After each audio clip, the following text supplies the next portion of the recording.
केलं. या सगळ्या परिसरातून 40 वर्ष नेतृत्व केलं. ते महाराष्ट्राचे नेते आदरणीय रामदासभाई कदम, आपले लोकप्रिय आमदार योगेशदादा कदम, बाबाजीराव जाधव, भगवती खेडेकर, केदारजी साठे, सुशांत सपकाळ, सिकंदर जसनाईक, अण्णा कदम, मुजीब रुमाणे, सतू कदम, सचिनजी धाडवे, अनिकेतजी कानडे, कुंदन राजपुते, ऋषिकेश कानडे, इम्तियाज खोत, दाऊदभाई हमदुले, अजय गिरवटकर, मनसूरजी नाटकर, शंकरराव कांगणे, ऋषिकेश मोरे, सभापती सुप्रियाताई पवार, नम्रताताई भोसले, बाजूताई गुटाला. नुकतेच त्यांनी आज उभाटा सेनेचा त्याग करत आणि गेले अनेक दिवस आमच्या विरोधामध्ये रान पेटवत एक वातावरण तयार केलं होतं. असे आज प्रवेश ते पारकरजी, नफीसाजी पारकरजी, त्यांचे सर्व सहकारी,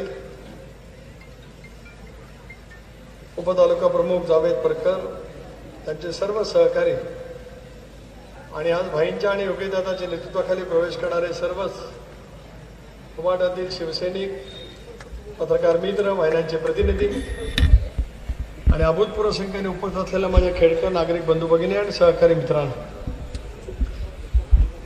20 मिनिटात आपल्या सर्वांच्या समोर विचार मांडायचे आहे. देशाच्या अत्यंत महत्त्वपूर्ण निवडणुकीला सारा देश सामोर जातो. तुमच्या आणि माझ्या राज्यामध्ये ही 3ऱ्या टप्प्याची निवडणूक आहे आणि निसर्गाने पूर्णपणाने वरदान दिलेल्या रायगड आणि रत्नागिरी लोकसभा मतदारसंघातील निवडणूक यावेळेला होते. पहिल्या प्रथम अभूतपूर्व संख्येने आपण संबंध खेडकर या ठिकाणी उपस्थित राहिला. रामदासभाई आपण आवर्जून या ठिकाणी उपस्थित राहिला, याबद्दल सुरुवातीलाच आपले मी मनापासून आभारी मानतो आणि ऋणी या ठिकाणी व्यक्त करतो. देशाच्या संसदीय लोकशाही व्यवस्थेला आज अनेक वर्ष त्या ठिकाणी पूर्ण झाली. खंडप्राय असलेल्या देशाला स्वातंत्र्य मिळालं, परंतु अनेक धर्मियांचा, अनेक बोलीचालाच्या न मोजता येणाऱ्या समाजाचा हा देश, खंडप्राय असलेल्या देशाचा एकात्मता, अखंडता, सार्वभौमत्व टिकावं असा विचार त्या कालावधीमध्ये 17 देशांच्या पुढे पडला आणि डॉक्टर बाबासाहेब आंबेडकरांच्या नेतृत्वाखाली घटना समिती नेमली. डॉक्टर बाबासाहेब आंबेडकरांनी जगाच्या सगळ्याच राष्ट्रांचा विचार केला.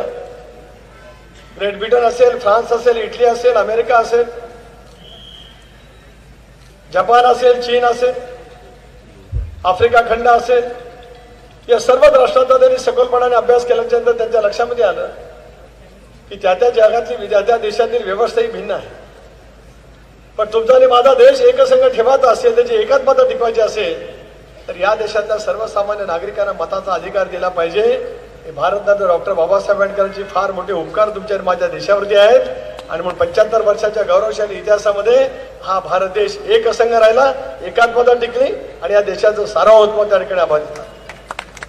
52 सालापासून हा देश संसदेच्या निवडणुकीला सामोरं जात आला. या देशाचा शून्यसामान्य जनताने अनेक वेळेला आपल्या आपल्या पसंतीची सरकार निवडली. पूर्वीच्या कालावधीमध्ये काँग्रेस सरकार असायचं, पण इंदिरा गांधींच्याकडे त्यावेळेला आणीबाणी जाहीर केली गेली. देशभरामध्ये प्रक्षोभच्या संदर्भामध्ये उमटला गेला. देशातल्या जनतेने जयप्रकाश नारायण यांच्या नेतृत्वाखाली एक चळवळ उभी केली. त्या काळात सर्व राजकीय पक्ष त्याला जनता पक्षामध्ये विलीन झाले. काँग्रेसचा पराजय झाला. पहिलं बिगर काँग्रेस सरकार त्या कालावधीमध्ये आलं. दस्तूरखुद्द इंदिराजींना पराजयाला सामोरं जावं लागलं. संजय गांधींना सुद्धा पराजय आला. 80 साली पुन्हा एकदा इंदिराजी सत्तेवरती आले. 84 साली इंदिरा गांधींच्या हत्येच्या सहानुभूतीच्या लाटेवरती काँग्रेस पक्षाला राजीव गांधींना 400 पेक्षा जास्त जागा मिळाल्या. जे यश कधी पंडित जवाहरलाल नेहरूंना मिळालं नाही, जे यश कधी त्या कालावधीमध्ये इंदिरा गांधींना मिळालं नाही, ते यश राजीव गांधींना मिळालं. पण काय पाहिलं आपण, 5 वर्षात झपाट्याने लोकप्रिय इतकी घसरली की 200 सुद्धा जागा राजीव गांधींच्या काँग्रेसला 1989 सालामध्ये मिळाल्या. विश्वनाथ प्रताप सिंगांचं सरकार या देशामध्ये आलं, त्याला पाठिंबा भारतीय जनता पक्षाने दिला. मंडल कमिशनची अंमलबजावणी करण्याचा निर्णय विश्वनाथ प्रताप सिंगांनी घेतला. देशभरामध्ये आगडोंब उसळला आणि त्यांचं सरकार गेलं, त्यांनी राजीनामा दिला आणि चंद्रशेखर त्यांचं सरकार प्रस्थापित. का मी सांगतोय विस्ताराने, चंद्रशेखरांच्या सरकारांना राजीव गांधींच्या काँग्रेसनी पाठिंबा दिला. ज्या चंद्रशेखरांनी तरुण तुर्कची संघटना बांधत काँग्रेस पक्षांतर्गत इंदिरा गांधींच्या विरोधामध्ये वातावरण निर्माण केलं, जयप्रकाश नारायणच्या चळवळीमध्ये स्वतःला झोकून दिलं, त्या चंद्रशेखरांच्या सरकारला पाठिंबा राजीवजींनी दिला. आणि त्यांच्या घरावरती फक्त 2 पोलीस पाळत येतात अशी संशय निर्माण झाल्यामुळे चंद्रशेखरांच्या सरकारचा पाठिंबा 4 महिन्यामध्ये काढला आणि 2 वर्षामध्ये या देशाला लोकसभेच्या निवडणुकीला समोर नरसिंहरावांचं सरकार आलं. त्या सरकारला पाठिंबा दिला कम्युनिस्ट पक्षाने. या देशात लेनिनवाद, मार्क्सवाद, माओवाद, भांडवलदारांच्या विरुद्ध रान उठवण्याचं काम त्या कालावधीमध्ये कम्युनिस्ट पक्षाने केलं. त्या कम्युनिस्टांनी पाठिंबा नरसिंहरावांच्या सरकारला. 96, 98, 99 3 वर्षामध्ये 3 लोकसभेच्या निवडणुका झाल्या. 3 वर्षामध्ये 3 लोकसभेच्या निवडणुका. 99 साली वाजपेयी साहेबांचं सरकार आलं. 2004 सालामध्ये मनमोहन सिंगांचं सरकार आलं. 2009 सालामध्ये मनमोहन सिंगांचं सरकार आलं. 2014 सालामध्ये देश ज्याला लोकसभेच्या निवडणुकीला सामोरं गेला त्याला पुन्हा एकदा युपीएचं सरकार येईल असं वातावरण निर्माण झालं. पण भारतीय जनता पक्षाने त्यावेळेला अतिशय राजकीयपणाने नरेंद्र मोदी साहेबांचे पंतप्रधान पदाचे उमेदवार म्हणून घोषणा केली. गांधी नेहरू परिवाराखेरीज पहिल्यांदा एका व्यक्तीच्या नावाने या देशामध्ये मतं मागितली आणि 125 कोटी असलेल्या जनतेने नरेंद्र मोदींच्या नेतृत्वावरती शिक्कामोर्तब केलं आणि भारतीय जनता पक्षाचं सरकार 2014 मध्ये आलं. मी त्यावेळेला लोकसभेची निवडणूक लढत होतो. भाईंनी 3 सुनी तटकरी होते, 3 मोजून 16-17 हजार मतं त्या 3 सुनी तटकरीने घेतली. 2100 मतांनी मी पराभूत झालो. भाई 2360 मतदान केंद्र आहेत. एका मतदान केंद्रावरती 1 जरी मतं मिळालं असतं किंवा त्या तिघाला तुम्ही उभा केला नसतात, अनंत किती त्या दिवशी मुंबईला गेले असते. तुमच्यामुळे मला हरकत नाही. मला आज भाईंचा आभार मानण्याचे. सदाचार अमकं तमकं गोष्टी करणारी माणसं परदेशामध्ये जास्ती असतात अशी तुम्ही मला माहिती दिली. थोडीशी 8 दिवस आधी कळली असती. 8 दिवस फक्त आधी ऐसे की तैसा करून टाकला असतं. आयुष्यभर स्वतःला काहीतरी वेगळं म्हणवणारी माणसं कशामध्ये जीवन जगतायत याचं मूर्तिमंत उदाहरण तुम्ही दिलं आणि मला विश्वास आहे की तुम्ही सांगताय ते 100% खरं आहे. म्हणून रामदास कदम या ठिकाणी सांगण्याचा प्रयत्न करू. माझ्या सांगण्याचा मतितार्थ असा आहे, या देशाने अनेक सरकार पाहिली. या देशातल्या सर्वसामान्य माणसाने कुणी या देशाचं नेतृत्व करावं स्पष्टपणाने ठरवलं. आज आंबेडकरी चळवळीच्या मनामध्ये संशय निर्माण केला जातोय, संभ्रम निर्माण केला जातोय. या देशातील संविधान सबको उठा दे. नरेंद्र मोदी पुन्हा एकदा या देशाचे पंतप्रधान झाले तर 29चा निवडणुकाच होणार नाही. भाई तुम्ही उल्लेख करत आला 50 साली देशाने स्वतः संविधान स्वीकारलं. रिपब्लिक ऑफ इंडिया, प्रजासत्ताक भारत म्हणून आपल्या देशाने 50 साली घोषित केलं आणि 2015 सालापर्यंत संविधान दिन काँग्रेस दीर्घकाळ सत्तेवरती होती त्यांनी साजरा केला नाही.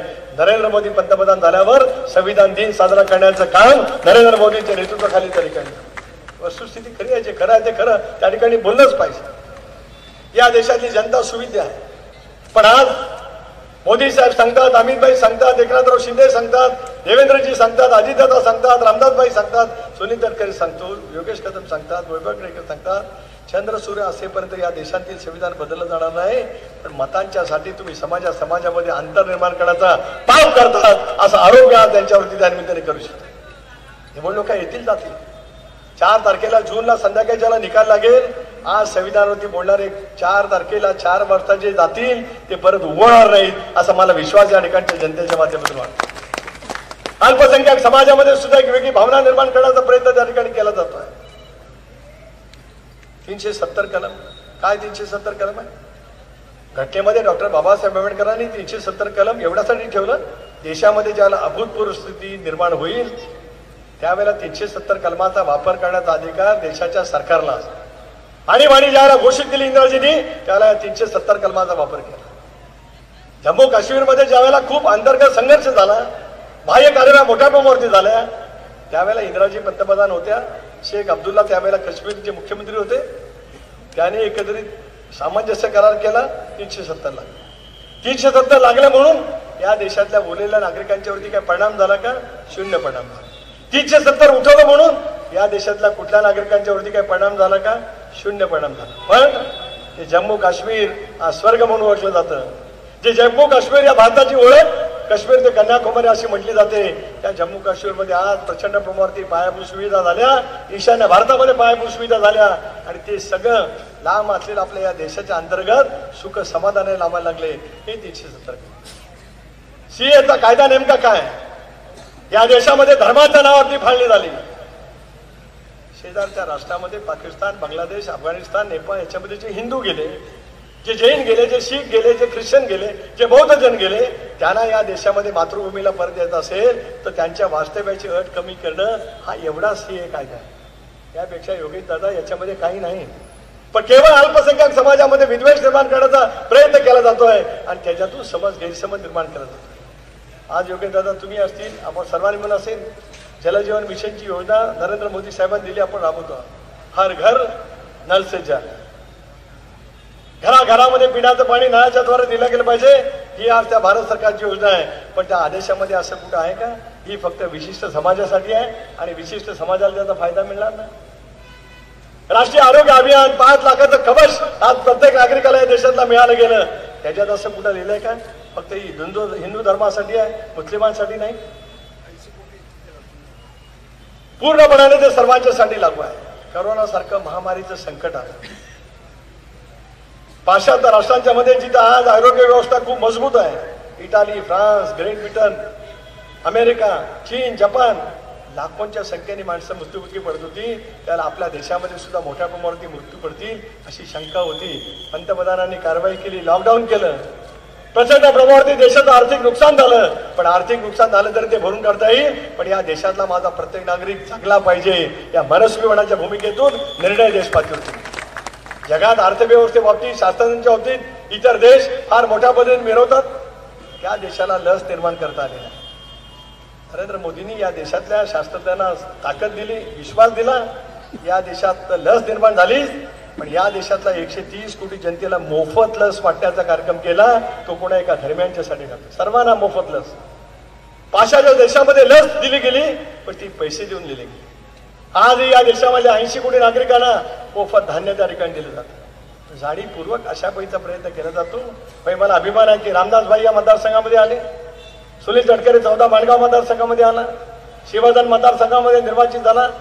सामाजिक सलोखा उत्तम पद्धतीने ठेवला गेला आणि आज ईदला आम्ही भेटायला अल्पसंख्याक समाजाकडे जातो, दिवाळीला भेटायला आमचे सर्व बांधव या ठिकाणी येतात, बौद्ध आंबेडकर जयंतीला, बौद्ध पौर्णिमेला आम्ही सगळेजण त्यांना भेटायला जातो, ती साजरी करायला जातो। हा भाईचारा आपण गेल्या अनेक वर्षापासून निर्माण केला आहे, त्याला टाळा देण्याचं काम जाणीवपूर्वक केलं जात आहे फक्त मतासाठी।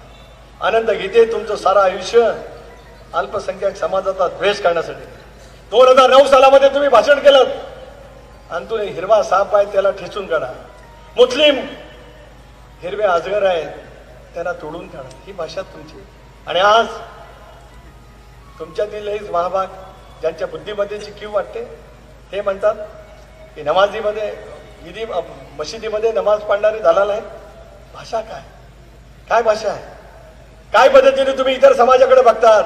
तुमच्या मनात होतं ते तुमच्या तोंडावरती आलं, पण आमच्या तोंडातून कधी असायपैचा शब्द येणार नाही, कारण आमचं सारं जीवन सर्व धर्म समभावावरती त्या ठिकाणी गेले आणि या देशाची वाटचाल त्याच पद्धतीने होते। ती अत्यंत महत्वाची निवडणूक त्या ठिकाणी, रोडमॅप तयार आहे देशाचा, 2047चा रोडमॅप तयार आहे। 2047 साली या देशाला 100 वर्षे पूर्ण होते। 100 वर्षाचा माझा देश कसा असेल, जगाच्या विकसित राष्ट्रांच्या मध्ये पहिल्या दुसरा क्रमांकावरती असेल, असा ज्याला रोडमॅप किती असेल त्याला भाई तुमच्या आशीर्वादाने दापोली खेडकरांनी मला निवडून दिलं, तर हा सुनील तटकरे पुढच्या 5 वर्षात तो रोडमॅप या मतदारसंघामध्ये पूर्णपणे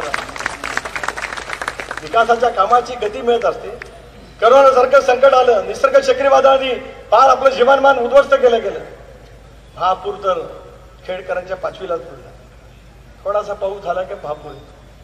योगेश दादा तुम्ही कल्पना केली, नदीतला गाळ काढण्यासाठी तुम्ही प्रस्ताव भारत सरकारला दिलात, सुनील तटकरे तुम्हाला शब्द देतोय भारत सरकारचं लगेच आणणारी अनुमती आणून दिली जाईल आणि या खेडला याच वर्षी पुरापासून वाढवण्याचा आपण त्या ठिकाणी प्रयत्न करू। तर एखाद्या कल्पकतेने एखादी गोष्ट 9 कोटी 9 नाही भाई, त्याला लागतील तेवढे पैसे, 9चे 90 लागले तर तुम्ही सांगितलं आजी दादाची माझी मैत्री, त्याच्यातून जेवढे लागतील तेवढे पैसे, पण आता खेडला याच्या पुढे पूर येणार नाही याची खबरदारी करण्याचं काम आपण पुढच्या कालावधीमध्ये स्पष्टपणाने करूया। सांगितलं निवडणुका येतात जातात, तुमचं कवित्व होतं, काय भावनेतून तुम्ही समाज जीवनामध्ये काम करत आलात।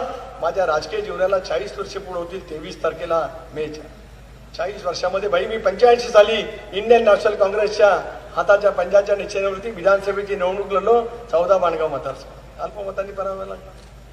पराभवाचं शल्य असू शकत नाही, निवडणुका मी सांगितलं की हार जीत होत असते। 19 सालामध्ये पराभव झाल्यापासून गीते साहेब आता आले। आश्चर्य वाटतं की गीते साहेब 8 वेळा तुम्ही लोकसभा लढवली, तुमची 9वी लोकसभा आहे। भारतीय जनता पक्षाला सोबत घेऊन तुम्ही निवडणूक लढवलात, शिवसेना नावाच्या 4 अक्षराचा वापर करून तुम्ही त्या ठिकाणी निवडणूक लढवलात आणि तुम्ही यशस्वी झालात आणि कुणबी समाजाला सुद्धा भावनिक आवाहन करत मतांची त्या ठिकाणी बिगबी केली. पण मुंबईमध्ये कुणबी समाजोत्ती संघाला 103 वर्ष पूर्ण झाली. कुणबी समाजोत्ती संघाचे अध्यक्ष भूषण बरे, संदीप राजपुरे, शंकरराव कांगणे त्यांच्या सर्व पदाधिकाऱ्यांनी घेऊन सुनील तटकरेंकडे आले आणि महाराष्ट्राच्या इतिहासात भाई तुम्ही अभ्यासपूर्ण विधानसभेमध्ये भाषणं केली, सत्तारूढ बाकावर मंत्री असताना केली, विरोधी पक्षाचे नेते असताना केली. अर्थसंकल्प तुमच्या इतका कोणी वाचला नाही. पण महाराष्ट्राच्या इतिहासात एका सामाजिक संघटनेला निधी देण्याचं काम कधी त्या नावाने करता आलं नाही. ते या सुनील तटकरेंनी अजितदादांकडे केलं. 5 कोटी रुपये दिले आणि शिंदे साहेबांनी उदय सामंतांच्या मार्फत 7 कोटी रुपये दिले. बहुजन समाजाचे एक वास्तू या जगाच्या आर्थिक एका महत्वाच्या शहरात या देशाच्या आर्थिक राजधानीत आणि तुमच्याने माझ्या महाराष्ट्रामध्ये त्या ठिकाणी उभी आहे. गीतेजी तुम्ही त्याच्या उद्घाटनाला का नाही येऊ शकला? 15,000चा जनसमुदाय त्या ठिकाणी जमला होता. तुम्हाला तोंड दाखवायला त्या ठिकाणी जागा नव्हती. आणि 30 वर्ष खासदार असताना त्यातले 10 वर्ष मंत्री असताना त्या भवनासाठी या किंचितही काम करण्याची तुम्ही धानच त्या ठिकाणी दाखवली. समाजासाठी वेगवेगळ्या कारणांच्यासाठी आपल्याला काम त्या ठिकाणी करावं लागत असतं. तुम्ही नशिबान आहात की तुम्हाला वाजपेयी साहेबांच्या सरकारमध्ये 5 वर्ष ऊर्जा खात्याचं मंत्रिपद त्या ठिकाणी मिळालं. एक पोल सुद्धा तुम्ही आणला नाही. माझ्याकडे 10 महिने खातं होतं, राज्यातलं 18 महिने भारनियमन होतं. भाई तर तुटून पडायचे सरकार, तुटून अक्षरशः. त्यांचा आवाज अधिक पहाडी, राग तर बघायला नको. आणि त्या महाराष्ट्रामध्ये उन्हाची झळ लागता भाई आमची इतकी काय बोलत राहायचे. तेच भारनियमन सुनील तटकरेला कमी करता आलं आणि आज महाराष्ट्रामध्ये 20 सरप्लस त्या ठिकाणी होते आहे. हे गेल्या त्या 8 महिन्यातलं काम. होय, आम्ही असंख्य कामं त्या ठिकाणी करू शकलो. ऊर्जा खात्याचे मंत्री म्हणून तुम्ही काय काम करू शकला नाहीत. आता देशाचा ऊर्जा खात्याचा मंत्री भाई मनामध्ये असेल तर कितीतरी काम करू शकतो. अवजड उद्योग खात्याचे मंत्री, अवजड का अवघड तुम्हाला कळलंच नाही खातं शेवटपर्यंत. नवरत्न नावाच्या 9 कंपन्या त्या ठिकाणी आहेत. त्या 9 कंपन्याच्या मार्फत या देशातील सर्वाधिक भारत सरकारची प्रॉफिट देणाऱ्या कंपन्या म्हणजे नवरत्न कंपन्या, त्याचे तुम्ही मालक होतात कारण तुम्ही त्याचे प्रमुख होतात. भारत सरकारमध्ये मंत्र्याचे अधिकार फार मोठ्या प्रमाणावरती व्यापक पद्धतीचे आहेत. तुमच्या मनामध्ये असतं तर तुम्ही काही 1000 कोटी रुपयाची गुंतवणूक आणली असते. बाईने उल्लेख केला, विलासराव नेली, प्रफुल्लबाई नेली. एक छदामाची तुम्ही गुंतवणूक या ठिकाणी आणली नाही. कारण माझा माणूस शिकला, सवरला, मोठा झाला, नोकरी लागला तर माझं काय? स्वतःच्या सावलीला भिणारी माणसं असं सामाजिक पाप करतात. त्याचं आता उत्तर देण्याची वेळ 7 तारखेला ऐतिहासिक निवडणुकीच्या माध्यमातून खेड शहराचा चेहरा मोठा बदलला गेला. वैभवजीच्या कालावधीमध्ये करोनासारखं संकट आलं. योगेश दादांनी अत्यंत अभिमानपूर्वक या ठिकाणी उल्लेख केला. जे शक्य होतं आरोग्य सुविधेच्या बाबतीमध्ये ते घेण्याच्या संदर्भामध्ये आम्ही या ठिकाणी आलो. आणि महापूर आला त्यावेळेला जिथे दरड कोसळली, गुहागर मतदारसंघातल्या कुठल्या परिसरात, खोपीच्या परिसरात, कोसरे, तिथे तर आपण पहिल्यांदा गेलो. पण रात्री बेरात्री सुद्धा खेडच्या नाक्यावरती आलो. व्यापारी मित्रांना भेटलो आणि त्यांच्याकडनंच त्या ठिकाणी संपर्क केला. आमची मेहरबानी नाही. समाजसेवा करत असताना लोकांनी निवडून दिलेला लोकप्रतिनिधी लोकांचा आहे या भावनेतून आम्ही आयुष्यभर काम करत आलो आणि पुढे सुद्धा त्याच पद्धतीने काम केलं. आज खेड शहरामध्ये असंख्य योजना त्या ठिकाणी केल्या जात आहेत. मनस्वीपणाचं समाधान आहे. अजून खूप मोठ्या योजना करता येते. भारत सरकारच्या असंख्य योजना आहेत. त्या सगळ्या योजनांची सांगड आपल्याला त्या ठिकाणी घालता येऊ शकेल. एकेकाळी भरणा नाका मी लहान असताना पाहायचो की मुंबईवरनं गोव्याला आणि गोव्यावरनं मुंबईला जाणाऱ्या सगळ्या बसेस भाणा नाका एक जंक्शन, जसं आज रेल्वेचं जंक्शन आहे तसं भाणा नाका म्हणजे गोव्यातून मुंबईकडे जाणाऱ्या प्रवाशांचं जंक्शन. इथून खेड 2-3 किलोमीटरच्या अंतर. कदाचित आता खेड आणि भाणा नाका एकच होईल. इतका विस्तार परिश्रमपूर्वक विकासाचं काम द्रष्टा नजरेने पुढच्या 25 वर्षाच्या भवितव्याने एक तरुण आमदार करतो. त्याला भवितव्याचं चित्र बदललं जाईल याच्यात माझ्या मनामध्ये काय शंका नाही. 7 तारखेला होणाऱ्या निवडणुकीमध्ये न चुकता घड्याळाच्या चिन्हावर बटन दाबत 18व्या लोकसभेमध्ये आपल्या सर्वांची सेवा करण्याची संधी द्या. भाई कोयनेचं पाणी आणण्यासाठी तुम्ही सांगितलं राज्य सरकारकडनं जेवढा निधी लागेल, कारण तुमचं मुख्यमंत्री तर ऐकतात, देवेंद्रजी ऐकतात, दादाच्याकडनं प्रस्ताव मंजूर करण्याची जबाबदारी माझी. ऐका तुमचं पण ऐकते नाही पण माझं ऐकते नाही. असं भारत सरकारकडनं निधी लागला तर तोही आपण त्या ठिकाणी रोजगाराची वेगवेगळी साधनं, जसं कोका कोलाची कंपनी तुम्ही आणि योगेशदादाने आणली, रोजगाराची प्रचंड साधनं निर्माण केली, तशी पर्यावरणावरती आधारित असलेले असे उद्योग आणू. पण एकही प्रदूषण करणारा कारखाना यापुढे आणायचा नाही. पण कारखानदारी येईल, सर्व्हिस सेक्टर किंवा ऑटोमोबाईल सेक्टरची येईल, किंवा कोका कोलासारखं उत्पादन करणारी, ज्याच्यातून असंख्याला लाभ मिळेल. नमो नारी शक्ती अभियान 4थं महिला धोरण लागू झालं 1 मे पासून, म्हणजे कालपासून. मूल जन्माला आलं का त्याच्या पुढे पहिले त्याचं आईचं नाव लागेल, मग वडिलांचं नाव लागेल. मातृशक्तीचा सन्मान करा म्हणून सावित्रीबाई फुले, महात्मा ज्योतिबा फुले यांनी संघर्ष केला. आणि याच एकनाथरावांच्या सरकारने, देवेंद्रच्या अजितदादाच्या सरकारने मातृशक्तीचा सन्मान करत कालपासून मूल जन्माला आल्यावर त्याचं नाव, मग त्याच्या आईचं नाव, मग त्याच्या वडिलांचं नाव, आडनाव, असा क्रांतिकारी निर्णय घेणारं महाराष्ट्र हे एक प्रगत राज्य, जे आज महायुतीच्या नेतृत्वाखाली त्या ठिकाणी काम. असंख्य योजना आहेत भारत सरकारच्या. नमो नारी शक्ती अभियान, एसटीची सवलत दिलीच पाहिजे 50% आहे. पण 50 लाखाच्या पर्यंत भारत सरकारच्या माध्यमातून कर्ज नगण्य व्याजाने, ज्या दिवशी बँकेत कर्ज खात्यात जमा होईल त्या दिवशी 17.5 लाख भारत सरकार तुमच्या खात्यामध्ये जमा करेल. ही सर्व भगिनींच्यासाठी, सर्व धर्मीय भगिनींच्यासाठी योजना आहे. अधिक वेळून मी आपला बोल इच्छित नाही, 10 वाजलेले आहे. पुन्हा एकदा आपल्या सर्वांचे आभार मानतो. प्रचंड अभूतपूर्व संख्येने आज भाई खेडच्या सभेने उच्चांक केलाय आणि उच्चांकी मताने तुम्ही मला पाठवाल असा मला विश्वास या ठिकाणी वाटतो.